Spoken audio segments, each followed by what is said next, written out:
പുരാതനവും ചരിത്രപരമായ ചരിത്ര താളുകൾ ഇടം പിടിച്ചിട്ടുള്ള നാവായിക്കുളം ശ്രീ ശങ്കരനാരായണ സ്വാമി ക്ഷേത്രം വളരെ വലിയൊരു ക്ഷേത്രമാണ്. തിരുവിതാംകൂർ ദേവസ്വം ബോർഡിൻ്റെ കീഴിൽ വർക്കല ഗ്രൂപ്പിൽപ്പെട്ട ഒരു മേജർ ക്ഷേത്രമാണ് നാവായിക്കുളം ശ്രീ ശങ്കരനാരായണ സ്വാമി ക്ഷേത്രം. ഇത് വരുമാനത്തിൽ തന്നെ ശാർക്കര, വർക്കല കഴിഞ്ഞാൽ ദേവസ്വം ബോർഡിന് വളരെ വരുമാനമുള്ളൊരു ക്ഷേത്രമാണ് നാവായിക്കുളം. പക്ഷേ ഈ ക്ഷേത്രത്തിൻ്റെ ചരിത്രപരമായി വളരെ പ്രാധാന്യമുള്ളൊരു ക്ഷേത്രമാണ്. ഇത് തിരുവിതാംകൂർ, ദേശിംഗനാട്, വേണാട്, ഇങ്ങനെ കായംകുളം തുടങ്ങിയ നാട്ടുരാജ്യങ്ങളുമായി ചരിത്രപരമായി കിടപിടിഞ്ഞ് കിടക്കുന്ന ഒരു ക്ഷേത്രമാണ് നാവായിക്കുളം ശ്രീ ശങ്കരനാരായണ സ്വാമി ക്ഷേത്രം. ഇതിൻ്റെ ഉൽപ്പത്തിയെക്കുറിച്ച് വ്യക്തമായ തെളിവുകളൊന്നും തന്നെയില്ല. പക്ഷേ എങ്കിലും AD 1493 കൊല്ലവർഷം 614 ഈ ക്ഷേത്രത്തിൽ ശങ്കരനാരായണ സ്വാമി വിഗ്രഹം പ്രതിഷ്ഠിച്ചതായി പറയപ്പെടുന്നു. അതിൻ്റെ ക്ഷേത്രത്തിന് ചുറ്റുമുള്ള വട്ടെഴുത്തുകളിലും മലയാള ലിപികളിൽ നിന്നും അത് മനസ്സിലാക്കാൻ കഴിയുന്നുണ്ട്. അതുമാത്രമല്ല, ഇവിടുത്തെ പ്രതിഷ്ഠയിൽ തന്നെ അനവധി വൈവിധ്യമായൊരു പ്രതിഷ്ഠയാണുള്ളത്. അതിനകത്ത് ഈ പ്രതിഷ്ഠയിൽ തന്നെ ഒരു ശൈവരുടെയും വൈഷ്ണവരുടെയും ഒരു തർക്കം നിലനിന്നിരുന്നുവെന്നും വേണാട് രാജവംശ കാലഘട്ടത്തിൽ ആ തർക്കം പരിഹരിക്കുന്നതിന് വേണ്ടി വേണാടിലെ ചോളദയ മാർത്താണ്ഡവർമ്മ എന്നറിയപ്പെടുന്ന മഹാരാജാവ് അന്ന് ഈ ഒരു തർക്കം പരിഹരിക്കുന്നതിന് വേണ്ടി ശൈവരെയും വൈഷ്ണവരെയും യോജിപ്പിച്ചുകൊണ്ട് ശിവനും വിഷ്ണുവിനെയും ഒറ്റ വിഗ്രഹത്തിൽ എന്ന സങ്കല്പം ഉള്ള ശ്രീ ശങ്കരനാരായണ വിഗ്രഹം പ്രതിഷ്ഠിച്ചു എന്നാണ് ഐതിഹ്യം. വളരെയധികം ഐതിഹ്യം നമ്മുടെ ഈ ക്ഷേത്രത്തിലുണ്ട്. മറ്റ് ഈ ഉത്സവ സംബന്ധമായിരുന്നാലും ശരി, അതായത് 1922 തിരുവിതാംകൂർ ദേവസ്വം ബോർഡ് വരുന്ന കാലഘട്ടത്തിൽ പോലും ഈ ക്ഷേത്രം അകവൂർ മനക്കലിൻ്റെ കീഴിലായിരുന്നു. അതായത് ഈ വേണാട് രാജാവ് പിന്നെ കായംകുളം രാജാവിൻ്റെ ക്ഷേത്രത്തിൻ്റെ സ്വത്തുക്കളെ കൈമാറി അനവധി സ്വത്തുക്കളുള്ള ക്ഷേത്രമായിരുന്നു. 1000 നിലമുള്ളൊരു ക്ഷേത്രമാണ് നാവായിക്കുളം ശ്രീ ശങ്കരനാരായണ സ്വാമി ക്ഷേത്രം. അതുപോലെ ആ സ്വത്തുക്കളും എല്ലാം തന്നെ അന്ന് തിരുവിതാംകൂർ ദേവസ്വം ബോർഡിന് കൈമാറുകയും അതിനുശേഷം തിരുവിതാംകൂർ ദേവസ്വം ബോർഡാണ് ഈ ക്ഷേത്ര ഭരണം നിലനിർത്തിക്കൊണ്ട് പോകുന്നത്. തിരുവിതാംകൂർ ദേവസ്വം ബോർഡിൻ്റെ ഒരു പ്രമുഖ ക്ഷേത്രമാണ് നാവായിക്കുളം ശ്രീ ശങ്കരനാരായണ സ്വാമി ക്ഷേത്രം. അതുകൂടാതെ ഇവിടുത്തെ ഉത്സവം എന്ന് പറയുന്നത് വളരെ പ്രാധാന്യമുള്ള ഒരു ഉത്സവമായിരുന്നു. ഈ നാടിൻ്റെ ഒരു ദേശീയ ഉത്സവമാണ് ക്ഷേത്രത്തിലെ ഉത്സവം. ഒരു കാരണം വളരെ പ്രധാനമായി പറയുകയാണെങ്കിൽ, അതായത് ഈ നാവായിക്കുളത്തുള്ള നിവാസികൾ ഉത്സവ സമയങ്ങളിൽ മറ്റ് അന്യരാജ്യങ്ങളിൽ ജോലി ചെയ്യുന്നവരും മറ്റും എല്ലാം വരുന്ന ഈ ഉത്സവ സമയങ്ങളാണ്. ഓണത്തിനും വിഷുവിനും ഒന്നുമല്ല. അവരുടെ ഒരു പ്രധാനപ്പെട്ട അവരുടെ കുടുംബാംഗങ്ങളുമായി സംവദിക്കുന്നതിനും ഉത്സവത്തിൽ പങ്കെടുക്കുന്നതിനും ചടങ്ങിൽ പങ്കെടുക്കുന്ന എല്ലാം വരുന്നത് ഈ ഉത്സവ നാടുകളിലാണ്. ഉത്സവം വളരെ പ്രധാനപ്പെട്ടതാണ് നാവായിക്കുളം ദേശത്തിലെ ജനങ്ങൾക്ക്. അതുകൂടാതെ ഇതിനകത്ത് മറ്റ് അനവധി ഇതിൻ്റെ ഐതിഹ്യങ്ങളുമുണ്ട്. ഈ ക്ഷേത്രത്തിൻ്റെ ഒരു മൂലസ്ഥാനം എന്ന് പറയുന്നത് നഗരൂർ ദർശനാവട്ടമാണ്. ദർശനാവട്ടത്തേക്ക് ഭഗവാൻ ശ്രീ ശങ്കരനാരായണർ കോവിൽ നിന്ന് ദർശനാവട്ടത്തെത്തിച്ചേരുകയും അവിടെ നിന്നും ഭഗവാൻ പരിവാരങ്ങളുമായി അവിടെ നിന്ന് ഭഗവതിയെ നാവായിക്കുളം ക്ഷേത്രത്തിലേക്ക് അയക്കുകയും അതിനുശേഷം ഭഗവതി ഇവിടെ നിന്നും തിരിച്ച് ഭഗവാനെ കാണാതെ പോകാത്തൊരവസരമുണ്ട്. ഈ സ്ഥലം അത്ര നല്ല സ്ഥലമായിരുന്നു. ചന്ദനക്കാട് എന്നറിയപ്പെടുന്നൊരു പ്രദേശമായിരുന്നു നാവായിക്കുളം. അങ്ങനെ ഭഗവാന്റെ ഭൂതഗണങ്ങൾ പിന്നെ ഇവിടെ വന്ന് നോക്കുമ്പോൾ ഭഗവതി ഇവിടെ കുടിയിരിക്കുന്നതായി ഭഗവാൻ കാണുകയും ആ ഭഗവതിയെ ഇവിടെ നിന്ന് കാലിൽ കോരിയെടുത്ത് ദൂരെ എറിയുകയും ചെയ്തു. അങ്ങനെ ഒരു ഐതിഹ്യമുണ്ട്. ആ ഭഗവതിയാണ് ക്ഷേത്ര കാമ്പൗണ്ടിന് വെളിയിൽ ഇരിക്കുന്ന ഒറ്റമുല ഭഗവതി എന്ന് പറയപ്പെടുന്ന ആ ഒരു ദേവീസ്ഥാനം എന്ന് പറയുന്നത്. അപ്പോൾ അങ്ങനെ ഒട്ടനവധി മിത്തുകളും ചരിത്രങ്ങളും കിടപിടിഞ്ഞ് കിടക്കുന്ന ഉള്ള ഒരു ക്ഷേത്രമാണ് നാവായിക്കുളം ശ്രീ ശങ്കരനാരായണ സ്വാമി ക്ഷേത്രം. പിന്നെ അതുകൂടാതെ ഇവിടെ ഉത്സവത്തിന് വളരെ പ്രാധാന്യം എന്ന് പറയുന്നത്, ഇവിടെ ഉത്സവം നടക്കുന്നത് മറ്റ് ക്ഷേത്രങ്ങളിൽ കണക്കല്ല. ഇപ്പോൾ ശാർക്കര ആയിരുന്നാലും എന്ന് പറഞ്ഞാൽ ഉത്സവം കഴിഞ്ഞാണ് ഉരുൾ. ഇവിടെ കരക്കാരുടെ എല്ലാവരുടെയും പിന്നെ ഉരുൾ വഴിപാടോടുകൂടിയാണ് ഉത്സവം ഇവിടെ തുടങ്ങുന്നത്. ഉരുൾ വഴിപാടോടുകൂടി ക്ഷേത്രത്തിൽ കരക്കാർ ഉരുണ്ട് കയറുന്നു. വെളുപ്പിന് അതിനെ ഉരുണ്ട് കയറി പിന്നെ ക്ഷേത്രത്തിൽ അന്ന് തന്നെ ഉത്സവ മഹാമഹം ആരംഭിക്കുകയാണ്. അന്ന് ആ ദിവസം തന്നെയാണ് കൊടിയേറ്റ്. മേടമാസത്തിലെ ഉത്രട്ടാതി നാളിൽ പിന്നെ ക്ഷേത്രത്തിൽ കൊടിയേറ്റ് നടക്കുന്നു. അത് വളരെ പ്രധാനപ്പെട്ട ചടങ്ങാണ്. 10 ദിവസത്തെ ഉത്സവമുണ്ട്, അന്നദാനങ്ങളുണ്ട്. പിന്നെ അതുപോലെ തന്നെ ഇതിന് വളരെ പ്രധാനപ്പെട്ട ഒരു ചടങ്ങുണ്ട്. 9ാം ഉത്സവ ദിവസം ഈ ക്ഷേത്രത്തിൽ നിന്ന് ഭഗവാന്റെ മൂലസ്ഥാനത്തിലേക്ക് ദർശനാവട്ടത്തിലേക്ക് പോകുന്ന ഒരു ചടങ്ങ് കൂടി വളരെ പ്രധാനപ്പെട്ട ഒരു ചടങ്ങാണ്. അങ്ങനെ വളരെ പ്രസിദ്ധമായൊരു ക്ഷേത്രത്തിലെ ഉത്സവം ഈ നാടിൻ്റെ തന്നെ ഉത്സവമാണെന്ന് നമുക്കെല്ലാവർക്കും അറിയാവുന്ന കാര്യമാണ്. പിന്നെ ഈ ഉത്സവത്തിന് വേറെ ഒന്ന് രണ്ട് പ്രത്യേകതകൾ കൂടിയുണ്ട്. നമ്മളെ ഉപദേശ സമിതി വന്നതിന് ശേഷം ഈ ക്ഷേത്രത്തിൽ നമുക്ക് ഒരു സ്വർണ്ണക്കൊടിമരം സ്ഥാപിക്കുന്നതിനെ സംബന്ധിച്ച് ഇവിടുത്തെ ജനങ്ങൾ, ഭക്തർ, ശങ്കരനാരായണ ഭക്തർ ആവശ്യപ്പെടുകയും നാവായിക്കുളം ക്ഷേത്രത്തിൽ ഒരു സ്വർണ്ണക്കൊടിമരം വേണമെന്ന് ആവശ്യപ്പെടുകയും അതിനോടനുബന്ധിച്ച് ഇവിടുത്തെ ജനങ്ങൾ തന്നെ ഐകകണ്ഠ്യനായ ഒരു ഉപദേശ സമിതിയെ തിരഞ്ഞെടുക്കുകയും ചെയ്തു. ആ ഉപദേശ സമിതിയുടെ പ്രവർത്തന ഫലമായി ആ സ്വർണ്ണക്കൊടിമരത്തിൻ്റെ പ്രാരംഭ പ്രവർത്തനങ്ങളെല്ലാം നടന്നു കഴിഞ്ഞു. ഇതിനു വേണ്ടിയുള്ള തേക്കിൻ്റെ ഈറ്റില്ലമായ നിലമ്പൂരിൽ നിന്ന് കണ്ടെത്തുകയും ഈ കഴിഞ്ഞ വിഷു ദിനത്തിൽ അത് വളരെ ഘോഷയാത്രയോടുകൂടി നാവായിക്കുളം ക്ഷേത്രത്തിലെ ഭഗവാന്റെ തിരുസന്നിധിയിൽ എത്തിക്കുകയും ചെയ്തു.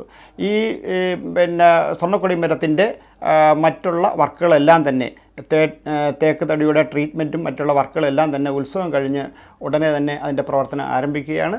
ഏകദേശം ഒരു വർഷത്തെ ഒരു പ്രോജക്റ്റാണ് ഈ സ്വർണ്ണക്കൊടിമരത്തിൻ്റെ പ്രോജക്റ്റ്. അതിനുള്ള പ്രവർത്തനം എല്ലാം ഉപദേശസമിതി ആരംഭിച്ചു കഴിഞ്ഞു. നമുക്ക് ദേവസ്വം ബോർഡിൻ്റെ ഭാഗത്തുനിന്ന് വളരെയധികം അനുഭാവപൂർവമായ സഹകരണം ഉണ്ടാകുന്നുണ്ട്.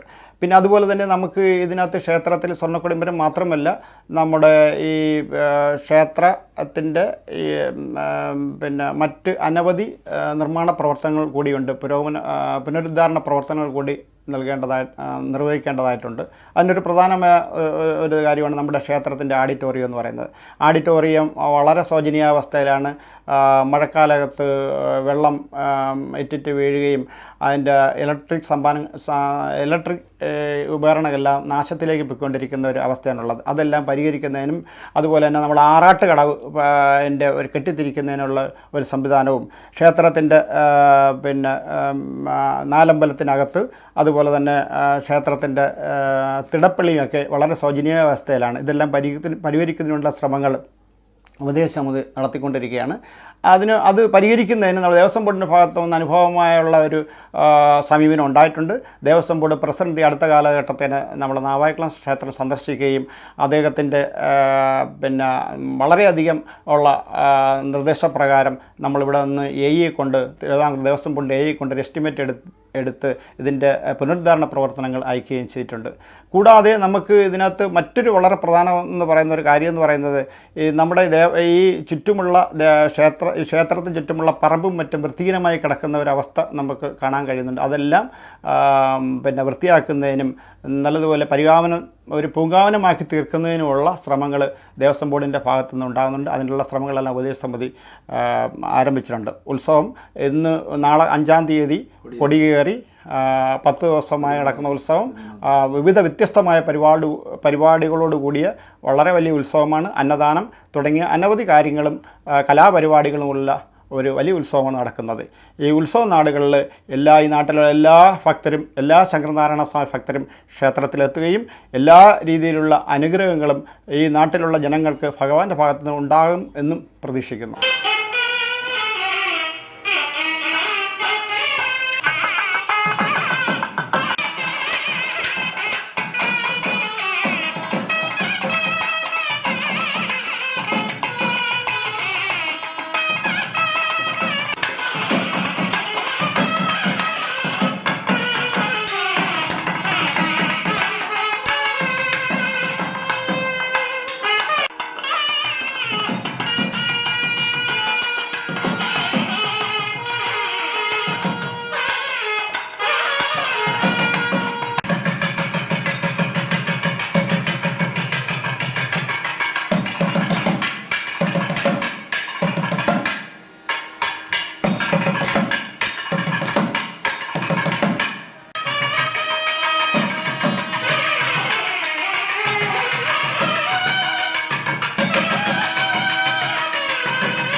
ചരിത്രപ്രസിദ്ധമായ നാവായിക്കുളം ശ്രീ ശങ്കരനാരായണ സ്വാമി ക്ഷേത്രം 2024 ആണ്ട് തിരുവുത്സവത്തിൻ്റെ നിറവിലാണ്.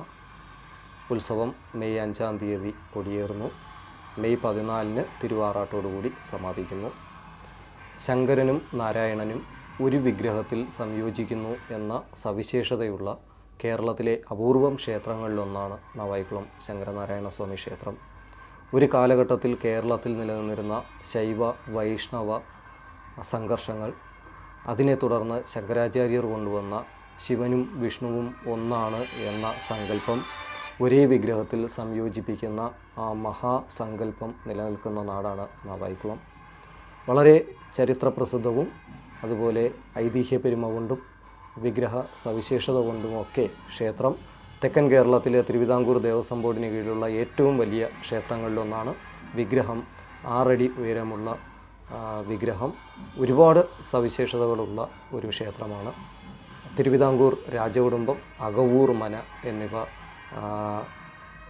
അധികാരം കൈയാളിയിരുന്ന മഹാക്ഷേത്രത്തിലെ ഈ 2024 ആണ്ട് തിരുവുത്സവത്തിലേക്ക് എല്ലാ ഭക്തജനങ്ങളെയും സ്വാഗതം ചെയ്തു.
നാവായിക്കുളം ശങ്കരനാരായണ സ്വാമി ക്ഷേത്രത്തിൻ്റെ തിരുവുത്സവമായ നാളെ ഉത്രട്ടാതി ഭഗവാന്റെ തിരുനാളായ രാവിലെ 3 മണിക്ക് തിരുനട തുറക്കും.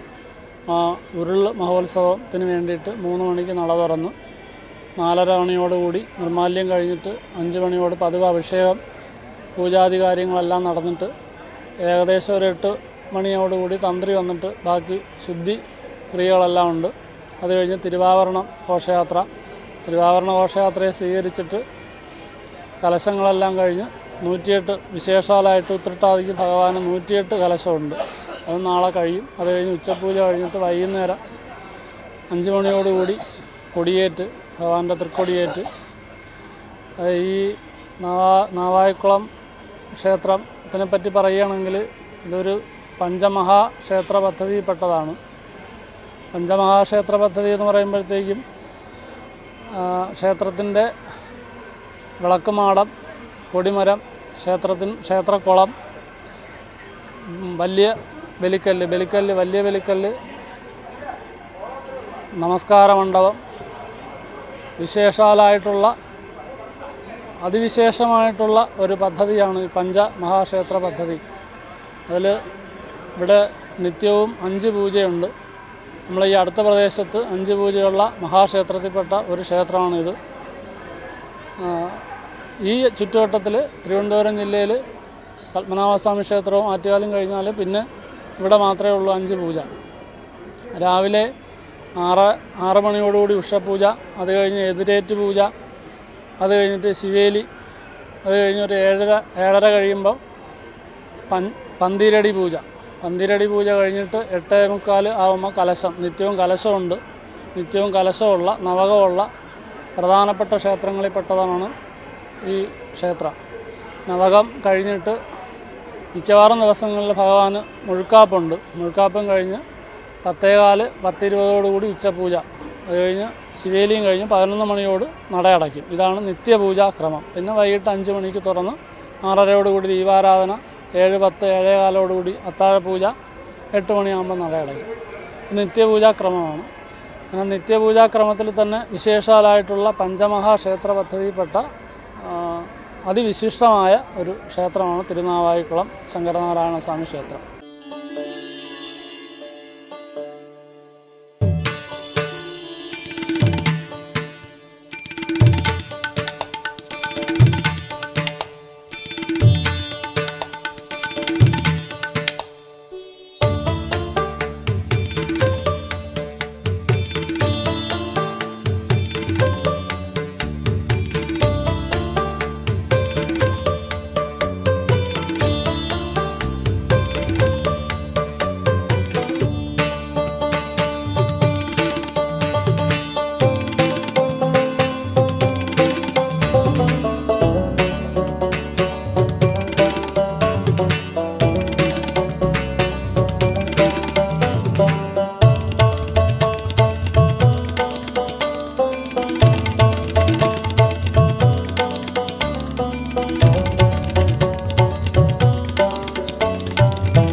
ബഹുമാന്യരായ ഭക്തജനങ്ങളെ,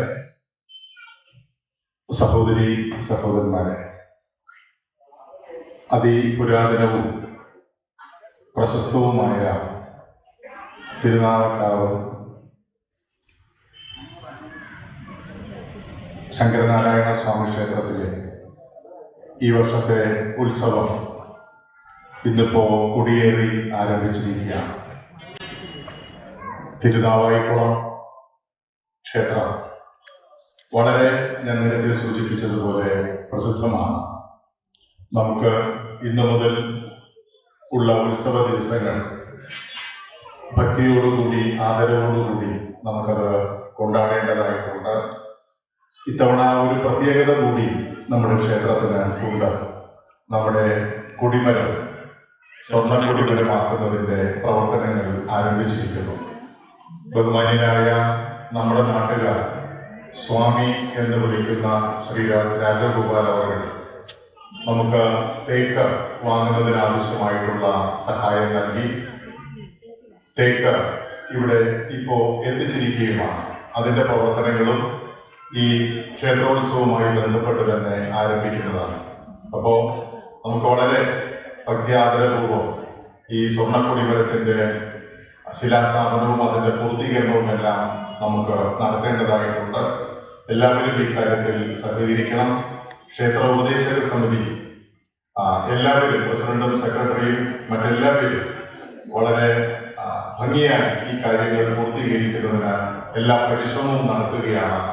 ആ ക്ഷേത്രോപദേശക സമിതിയെ കൂടി സഹായിച്ച് ഈ പ്രവർത്തനങ്ങൾ പൂർത്തീകരിക്കാൻ ബഹുമാന്യരായിട്ടുള്ള നാട്ടുകാർ, ഭക്തജനങ്ങൾ തയ്യാറാകണമെന്ന് മാത്രം ഈ അവസരത്തിൽ അഭ്യർത്ഥിച്ച് എല്ലാവർക്കും ഒരു നല്ല ഉത്സവാശംസകൾ കൂടി നേർന്നുകൊണ്ട് ഞാൻ എൻ്റെ വാക്കുകൾ ഉപസംഹരിക്കുന്നു.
Thank you.